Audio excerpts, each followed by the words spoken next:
Prosseguimos agora na interpretação de 1 Coríntios 15. Agora entendemos 1 Coríntios 15, 24 e 25. Então virá o fim, quando ele entregar o reino a Deus, o Pai, quando houver destruído todo o domínio e toda a autoridade e poder, pois é necessário que ele reine até que haja posto todos os inimigos debaixo de seus pés. Entender que Deus Pai não reine sobre as nações, porque isso seria algo incompreensível, porque a Bíblia deixa bem clara que ele governa sim todas as nações, ele sempre governou. E isso a gente vê, né, por exemplo, em Jó 12, 23, no Salmos 22, 28, no Salmos 66, versículo 7 e no Salmo 103, versículo 8. A questão aqui é como interpretar o texto. A resposta é que entregar o reino a Deus, o Pai, se refere à multidão de cristãos. Aqui. Aliás, observamos esses dois textos. Se, pois, fostes ressuscitados juntamente com Cristo, buscai as coisas que são de cima, onde Cristo está assentado à destra de Deus. Pensai nas coisas que são de cima, e não nas que são da terra. Porque morreste, e a vossa vida está escondida com Cristo em Deus. Quando Cristo, que é a nossa vida, se manifestar, então também vós vos manifestareis com Ele em glória. Colossenses 3, do 1 ao 4. As coisas me foram entregues por meu Pai, e ninguém conhece plenamente o Filho, senão o Pai. E ninguém conhece plenamente o Pai, senão o Filho, e aquele a quem o Filho o quiser revelar. Mateus 11, 27. Esses textos deixam claro que a Cristo, em sua obra vicária, foi confiado à Igreja e os santos. E por isso, ele mesmo diz, e eis que estou convosco todos os dias, até a consumação dos séculos. Mateus 28, 20. Na manifestação no final dos tempos, os crentes serão levados a ver o Pai face a face. Isso a gente vê como referência lá em 1 Coríntios 13, 12. E também a gente vê lá em 1 João 3, 2, quando diz, e vê-lo-emos como ele realmente é. Então concluímos que entregar o reino a Deus, o Pai, é levar a contemplação à nação dos santos. Pelo quê? Pelo plano redentor de Jesus Cristo. 1 João 2, 1, 2. Então, o fato de Jesus ser o responsável pelas ovelhas, por ser responsável pela igreja e por ser o mediador, por ser o cordeiro que tira o pecado do mundo, por ser o sacerdote. Então, essas funções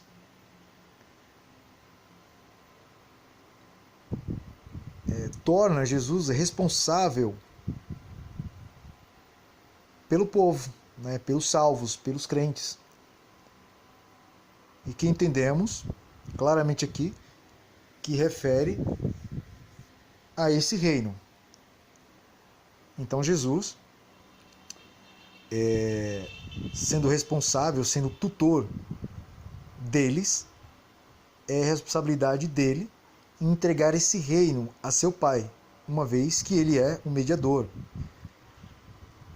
Então isso é claro, que entregar o reino não significa que vai entregar todo o universo, que vai entregar toda a criação ao seu Pai. Não é um reino no sentido de criação, de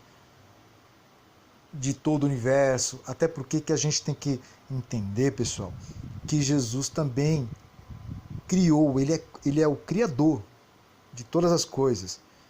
Isso a gente vê lá em Colossenses. A gente vê em Colossenses, se eu não me engano, 1,16, né? Que fala que ele criou todas as coisas também. Então, seria meio que incompreensível, né? Seria meio fora de mão, né? Eu entender que eu vou ter que entregar uma coisa que me pertence por direito. Uma coisa que é minha, uma coisa que eu criei. Então, eu não vejo razão e lógica de acreditar que seja o reino no sentido de, sabe, da criação. Mas sim, eu vejo aqui, e não que eu vejo, é que ao interpretar no contexto, de que é claro, de que o reino se trata dos salvos, dos crentes, do rebanho de Jesus Cristo.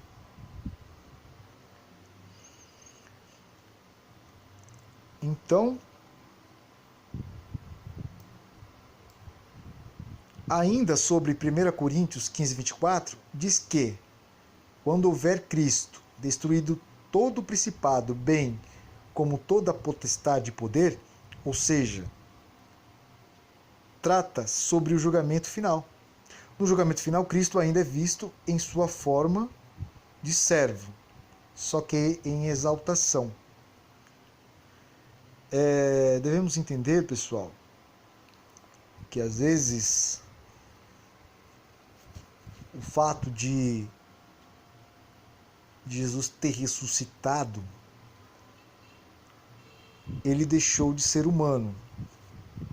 Aí é onde a gente começa a não entender de fato o processo. Olha, Jesus teve que ter um nascimento natural, ele teve uma vida de um homem natural, ele morreu como homem, e também para que o processo que está relacionado na economia humana, ou seja, esse processo natural humano, ele também deveria ser superado, mas nos padrões da economia também. Ou seja, ele nasceu como homem, ele viveu como homem, ele morreu como homem, e ele também teve que ressuscitar como homem, ou seja, ele teve que vencer a morte. Ou seja, a ideia aqui é que o homem ressuscitasse, é que o homem pudesse superar a morte. Então é o homem, trata-se do homem. Então essa ideia de a gente às vezes imaginar agora Jesus se tornou Deus 100%, né? Ele já não é mais ser humano, ele não é mais humano, não, ele continua sendo e vai ser até o último dia, ou seja, até o dia do julgamento, porque até lá Jesus, ele é o Cordeiro que tira o pecado do mundo, não que ele seja sacrificado todos os dias, não, o seu sacrifício é eficaz, foi uma única vez, e todos aqueles que acreditar que Jesus morreu pelos pecados, essa pessoa é sim redimida. E também Jesus continua sendo o mediador. Lembra que Paulo falou que ele é o mediador entre Deus e os homens? E também ele continua sendo sacerdote. Então quer dizer que essas funções vão continuar até o último dia. Por quê? Porque precisamos de um Cordeiro perfeito. E só ele é que nos purifica de pecados. Precisamos de um sacerdote que interceda por nós. E precisamos, e que automaticamente, né, que é bem parecido, e um mediador. Jesus é um mediador. Então, ele se mantém na forma humana, mas em um corpo humano que é superior ao anterior.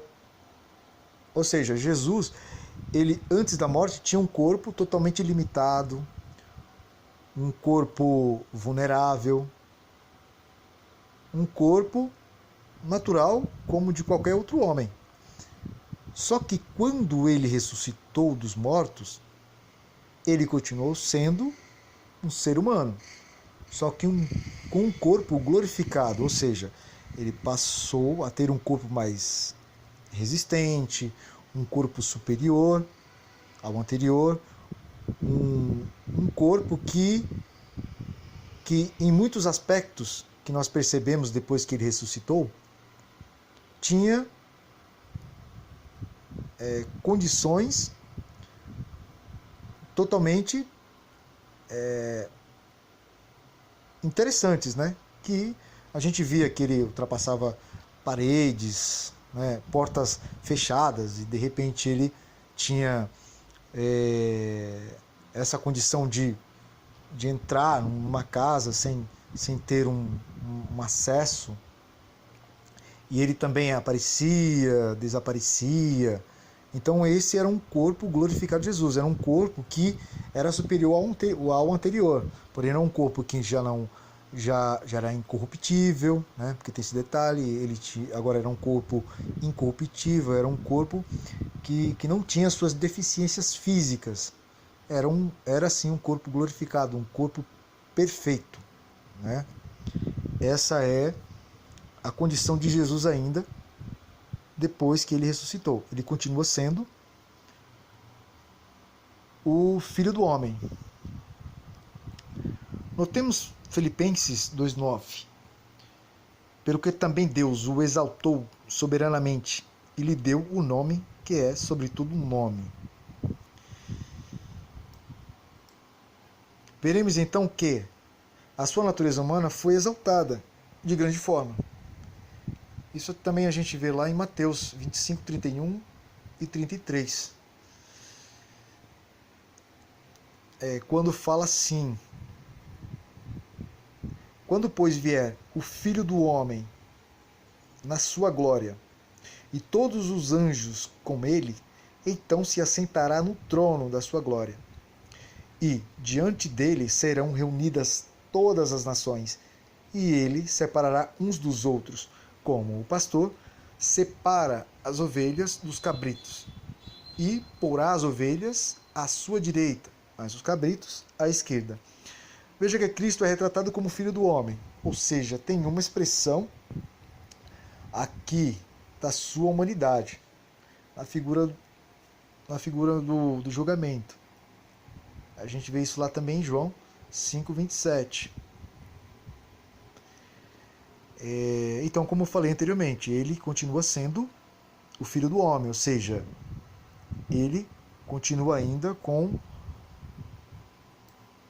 continuando o processo, né, natural do homem, mas com um corpo glorificado, né, com um corpo incorruptível, um corpo imortal. Vejamos aqui. E deu-lhe autoridade para julgar, porque é o Filho do Homem. João 5:27. Então, no julgamento, Jesus também é retratado, né? É tido como o Filho do Homem. E ele, como Filho do Homem, ele está em condição humana.